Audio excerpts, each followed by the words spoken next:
한국 인터넷에는 종종 사람들이 공유하는 소름 끼치는 공포 이야기가 떠돌곤 합니다. 그중 하나를 길게 풀어보겠습니다. 여느 때와 다름없이 평범한 하루였다. 지친 몸을 이끌고 퇴근한 나는 주말을 맞아 친구들과 함께 산속에 위치한 작은 펜션으로 여행을 떠나기로 했다. 우리 일행은 총 5명, 중학교 시절부터 함께해온 친구들이었다. 도심에서 벗어난다는 생각에 모두 들떠있었다. 펜션은 산길을 따라 한참을 올라가야나 도착할 수 있는 외진 곳에 위치해 있었다. 어두운 밤, 가로등 하나 없는 길을 헤치며 도착한 펜션은 얼핏 스산한 분위기를 풍겼다. 하지만 외관 자체는 잘 관리된 듯 깔끔했고 주인, 아저씨도 친절했다. 그곳에 머무른다는 들뜬 기분에 우리는 사소한 불안감을 금방 떨쳐낼 수 있었다. 도착 후 우리는 짐을 풀고 저녁을 먹은 뒤 술 한잔 곁들이며 이야기꽃을 피웠다. 시간이 흘러가자 하나둘 피곤함이 몰려왔고 자정 무렵 우리는 방으로 들어가 잠자리에 들었다. 깊은 산속이라 그런지 기분 탓인지 묘한 눌림이 가슴을 무겁게 짓눌렀다. 하지만 피곤함에 금세 잠에 빠져들었다. 꿈속에서 나는 낯익은 길을 걷고 있었다. 멀리서 잔잔한 피아노 소리가 들려왔고 어디선가 어린아이의 웃음소리가 울려 퍼졌다. 소리를 따라 걷던 나는 한 어린 소녀가 나타나 나를 응시하는 것을 발견했다. 그 소녀는 희미하게 미소 지었고 왠지 모를 슬픔이 깃들어 있었다. 순간 나는 눈을 번쩍 떴다. 온몸은 식은땀으로 젖어 있었고 희미하게 피아노 소리가 정말로 내 귀에 들려왔다. 혼란스러움에 침대에서 일어나 소리가 나는 곳으로 향했다. 소리는 건너편 방에서 나는 것 같았다. 문을 열어보니 친구 중 한 명인 수진이 피아노 앞에 앉아 무언가를 연주하고 있었다. 평소와는 다른 거친 손놀림이었다. 나는 조용히 수진에게 다가갔고 그녀의 어깨를 잡았다. 수진아, 무슨 일이야? 왜 이 시간이 피아노를? 수진은 고개를 들었고 그녀의 눈은 초점 없이 비어 있었다. 마치 꿈속의 소녀처럼 이상한 미소가 그녀의 얼굴에 걸렸다. 한참을 멍하니 나를 바라보던 그녀는 갑자기 피아노 건반을 세차게 내려쳤다. 귀를 찢는 소음에 나는 본능적으로 뒷걸음질을 쳤고 동시에 온 방이 서늘한 기운으로 가득 찼다. 그날 밤 우리는 더 이상 잠들 수 없었다. 친구들도 나와 비슷한 꿈을 꿨다며 경악했다. 우리는 바로 다음날 아침 일찍 그곳을 떠나기로 결정했다. 펜션 주인은 우리가 일찍 떠나는 것을 이상히 여기지 않았다.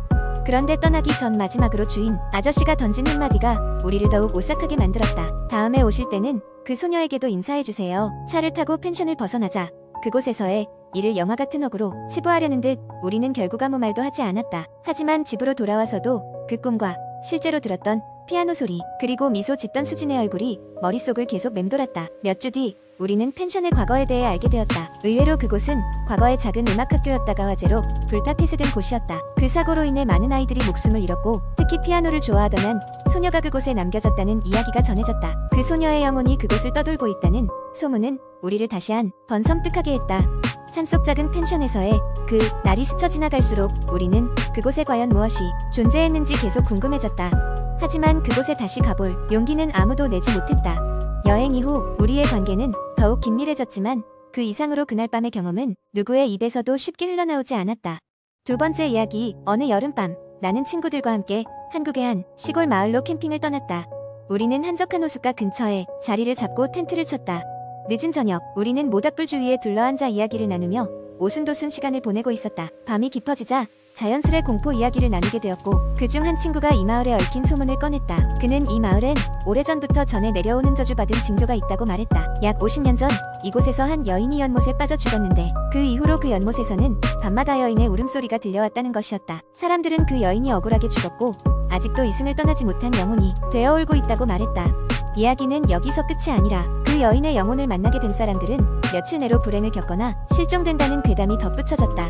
마치 타이밍을 맞춘 듯 저 멀리서 바람결에 실려오는 느끼는 소리가 들렸다. 우리는 한순간 얼어붙었다. 아까까지 장난스레 양초를 흔들던 손도 조용해졌다. 소리가 들렸던 방향은 바로 우리가 텐트를 친 호숫가 쪽이었다. 누군가가 엘렌이 장난으로 만든 소리라고 농담을 던졌지만 모두 그의 말에 동조하기엔 뭔가 불안한 기운이 엄습했다. 긴장감을 깨고는 싶었지만 겁에 질린 우리는 자연스럽게 서로의 얼굴을 쳐다보며 조용히 주위를 경계했다. 결국 그렇게 몇 분이 흘렀을까? 평소 겁이 없던 민수가 용기를 내어 주변을 확인하러 나서겠다고 했다. 우리는 그를 말렸으나 그는 바보 같다고 웃으며 걱정 말라고 했다. 그리고 우리는 머뭇머뭇 그의 뒤를 따랐다. 달빛이 밝게 비추는 호숫가에 도착했을 때 우리는 숨을 죽이고 주위를 살폈다. 바람이 풀 사이를 지나갈 때마다 나뭇잎이 흔들리는 소리가 누군가의 속삭임인지 구분이 가지 않았다. 민수는 손전등을 들어 호수 쪽으로 비추었고 우리는 긴장한 채 따라갔다. 그러다 갑자기 손전등이 이상하게 깜박거리더니 꺼지고 말았다. 그 순간 호수 한가운데서 물결이 이상하게 움직이더니 물속에서 손이 나오는 것 같은 환영이 보였다. 너무도 선명해서 모두 그 자리에 얼어붙었다. 숨막히는 순간 그 손은 사라졌고 손전등도 다시 켜졌다. 우리는 놀란 채 가슴을 쓸어내렸다. 그러나 그때 민수가 갑자기 고개를 돌려 우리를 바라보더니 수상한 웃음을 띠고 혼잣말을 하기 시작했다. 민수는 아까부터 아무 말도 하지 않았는데 갑자기 다른 목소리로 중얼거리는 것이 아닌가. 그 목소리는 낯선 여자 목소리였고 우리는 그제야 무언가 심상치 않다는 것을 느꼈다. 그 순간 민수는 우리를 보더니 그 여자는 여전히 여기 있어. 그녀가 나를 부르고 있어 라고 속삭였다. 그러더니 갑자기 발걸음을 호수 쪽으로 돌렸다. 우리는 그의 팔을 붙잡고 말릴 수밖에 없었다. 민수의 눈은 초점이 맞지 않았고 마치 다른 힘에 의해 움직이는 것처럼 보였다. 어렵사리 모두가 합심하여 민수를 텐트 쪽으로 데려왔고 그렇게 한참을 지나서야 그는 제정신을 찾았다. 민수는 자신이 겪은 일을 잘 기억하지 못했고 다만 한순간 차가운 무언가가 자신의 마음속으로 파고드는 느낌을 받았다고 했다. 그날 밤 우리는 두려움에 떨며 캠프파이어를 계속 밝히고 있었다. 아침이 밝았을 때 우리는 짐을 싸서 서둘러 그곳을 떠났다.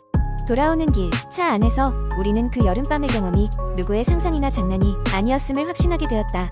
그리고 호숫가를 떠나온 후 밤마다 흐느끼는 소리는 다시는 듣지 못했지만 그날의 경험은 오랫동안 우리 모두의 마음에 깊이 새겨졌다. 언젠가 그 마을에 다시 가게 된다면 우리는 호숫가에 혼자 가지 않을 것을 다짐하며 그 고요하고도 괴이한 여름밤 이야기를 마무리 지었다. 세 번째 이야기. 어느 날 나는 평소처럼 인터넷 서핑을 하며 시간을 보내고 있었다. 주말이었고 특별한 할 일도 없던 터라 여러 사이트를 돌아다니며 재미있는 게시글을 찾아 읽고 있었다.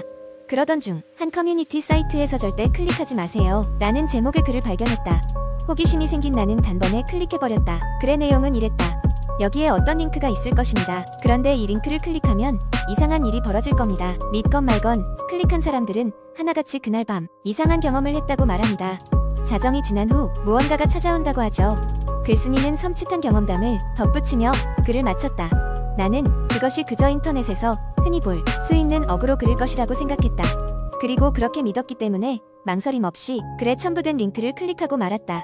링크를 클릭하자 겉보기엔 별다른 특징이 없는 웹사이트가 열렸다. 회색 배경의 텅 빈 페이지였다. 그런데 화면 한가운데 작은 검은 박스가 하나 있었다. 그 안에는 곧 만나요 라는 짧은 문구가 적혀 있었다. 나는 실망스러운 마음에 페이지를 닫았다. 그날 밤 나는 평소보다 일찍 잠자리에 들었다. 하지만 침대에 누워도 좀처럼 잠이 오지 않았다. 무언가 불편한 느낌이 들었지만 그 감정이 어디에서 비롯된 것인지는 알 수 없었다. 자정을 넘기는 시계 소리를 듣고 나서야 간신히 잠에 빠져들었다. 그런데 잠든 지 얼마 지나지 않아 나는 무거운 느낌에 깨어났다. 몸을 뒤덮는 압박감 때문에 숨이 가빴다. 방 안은 어둡고 조용했지만 어딘가 이상한 기운이 감돌고 있었다. 마음을 가다듬고 주변을 살펴보았지만 아무것도 볼 수 없었다. 그때 내 귀에 속삭이는 소리가 들려왔다. 만났어. 순간 온몸에 소름이 돋았다. 누군가의 목소리가 분명했다. 혼자서 방 안을 둘러보았지만 여전히 그곳에는 아무도 없었다. 그저 느낄 수 있는 것은 누군가 나를 보고 있다는 알 수 없는 느낌뿐이었다. 그 후 며칠간 계속해서 이상한 일이 일어났다. 외출을 하거나 다른 일에 집중하고 있을 때면 늘 누군가의 시선을 느꼈다.